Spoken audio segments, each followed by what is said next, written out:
ሰላም፣ ይህ ጉዳይ ሊያስገርማችሁም ሊያስጨንቃችሁም ይችል ይሆናል። ጉዳዩ ምንድነው? ሰዎች የክሪፕቶ ስርቆት እና የተለያዩ ዜናዎች በሚሰሙበትና ክሪፕቶ በጣም እየተፈራ በሄደበት ቁጥር ለምን በጣም በትሪሊየን የሚቆጠር ገንዘብ እሱን አምነው ያስቀምጣሉ የሚለው ነው። ይህ ሰዎች እንዴት ለማይታይ በኮምፒውተር ላይ ላለ ሲስተም ብለው በትሪሊየን የሚቆጠር ዶላር ዲፖዚት ያደርጋሉ ብላችሁ አስባችሁ ታውቃላችሁ? እንዲያውም ትክክለኛው ቁጥር ልንገራችሁ። ከባለፈው 2025 እስካሁን ያለው 2026 ያለንበት ዓመት ከ4.5 እስከ 2.5 ትሪሊየን የሚቀመጥ ገንዘብ በእነዚህ ኤክስቼንጆች ተቀምጧል ማለት ነው። ታዲያ የሚገርመው ደግሞ ይህ ብቻ ሳይሆን ከዚህ በኋላም እየጨመረ መሄዱና ከጊዜ ወደ ጊዜ እየጨመረ እንደሚሄድ ጥናቶችን ስለሚያሳዩ ነው። ታዲያ ሰዎች ለምን ገንዘባቸው በእነዚህ ኤክስቼንጅ አምነው ሊያስቀምጡ ቻሉ ብለን ስናስብ የተለያዩ ምክንያቶች አሉ አሁን የመጡ። ከነዚህ በፊት ግን መጀመሪያ የክሪፕቶ ሙቭመንት እና እንዴት የክሪፕቶ ወንጀሎች ሲሰሩ እንደነበርና የድሮ ኤክስቼንጆች እንዴት ወደዚህ አፕግሬድ እንዳደረጉ እንመልከታቸው። የመጀመሪያው ክሪፕቶ ሳይክል ሰዎች ክሪፕቶን በጣም የሚፈሩበትና ለክሪፕቶ በጣም ጥርጣሬ የሚሰጡበት እንዲሁም የክሪፕቶ ኤክስቼንጆች ዓለም ደግሞ ወንጀል የበዛበት ነበረ። ከነዚህ ታሪኮች መካከል ስንመለከት የመጀመሪያው ታሪክ ነው የምናገኘው በክሪፕቶ ታሪክ ውስጥ በ2014 ዓመተ ምህረት የተቀመጠ የክሪፕቶ ታሪክ ነው ማለት ነው። ይህም የ2014 የክሪፕቶ ታሪክ ስንመለከት ምንድነው የሚለው በጣም ብዙ በዛ ሰዓት በጣም ብዙ የክሪፕቶ ስርቆቶች ተከናውነውበታል ማለት ነው። በመጀመሪያው ዘመን አካባቢ እንደዚህ ካል ይህ የመጀመሪያው ስርቆት የተፈጸመው ስርቆት ማውንት ጋክስ የተባለ የክሪፕቶ ኤክስቼንጅ ነው። ይህ የክሪፕቶ ኤክስቼንጅ መቀመጫው በጃፓን ሀገር ያደረገ የነበር ሲሆን በ2014 አካባቢ የዓለማችን 70% የሚሆነው የቢትኮይን ግብይት የሚቆጣጠር ታላቅ ኤክስቼንጅ ነበር ማለት ነው። ታዲያ ይህ በ2014 አካባቢ የነበረው ድርጅት ምን ተፈጸመ? ወደ 850,000 የሚሆን ቢትሲ መዘረፉን አስታወቀ። በሰዓቱ በነበረው ዋጋ ወደ 450 ሚሊዮን ዶላር፣ በአሁኑ አካባቢ ስንመታው ደግሞ በጣም ብዙ ቢሊዮን ዶላሮች ነው ማለት ነው ያጣው። ሁለተኛው የክሪፕቶ ኤክስቼንጅ ወይ ደግሞ የክሪፕቶ ስርቆት የተፈጸመበት ኤክስቼንጅ በ2019 ሲሆን ይህም በካናዳው ካድሪጋ ሲኤክስ የተባለ ሲሆን የዚህ የካናዳው ኤክስቼንጅ መስራች የሆነው ካሊድ ወይ ደግሞ ጀራርድ ኮልተን የተባለ ሰው በድንገት በህንድ ውስጥ ይሞታል። ታዲያ የዚህ ትልቅ ችግር ዝርፊያ ሳይሆን በዚህ ሰዓት የነበረው ምንድነው?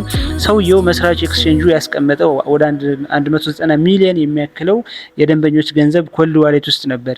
የዚህ ኮልድ ዋሌት ውስጥ የይለፍ ቃል ደግሞ ዋናው የይለፍ ቃሉ ደግሞ ሰውየው እጅ ነበር። ታዲያ ሰውየው በህንድ ሀገር ሄዶ በድንገት ሲሞት ያ ነገር አብሮ ሞተ ማለት ነው። ከዛ ሰዓት ጀምሮ ገንዘባቸው ሊያገኙ አልቻሉም የተቀመጡ ገንዘባቸው ያስቀመጡ ሰዎች።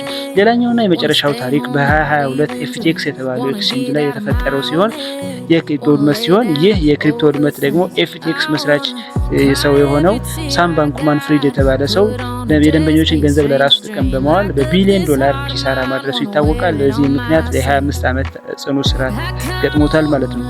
ታዲያ እነዚህ ዋና ታሪኮች እነዚህ በጣም አስቸጋሪ የሆኑ ታሪኮች ባሉበት ወቅት አሁን ሰዎች ለምን ክሪፕቶ ኤክስቼንጅ ላይ ኢንቨስት ያደርጋሉ ብለን ስናስብ 4 ዋና ምክንያቶች አይተዋል ማለት ነው።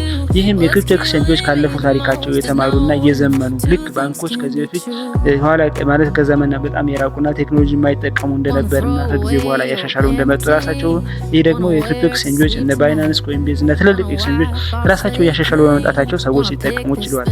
ነገር ግን ዋና መተማመኛ የሚባሉ 4 ፖይንቶች ናቸው። የመጀመሪያው ፕሮፌሽናል ደህንነት ነው።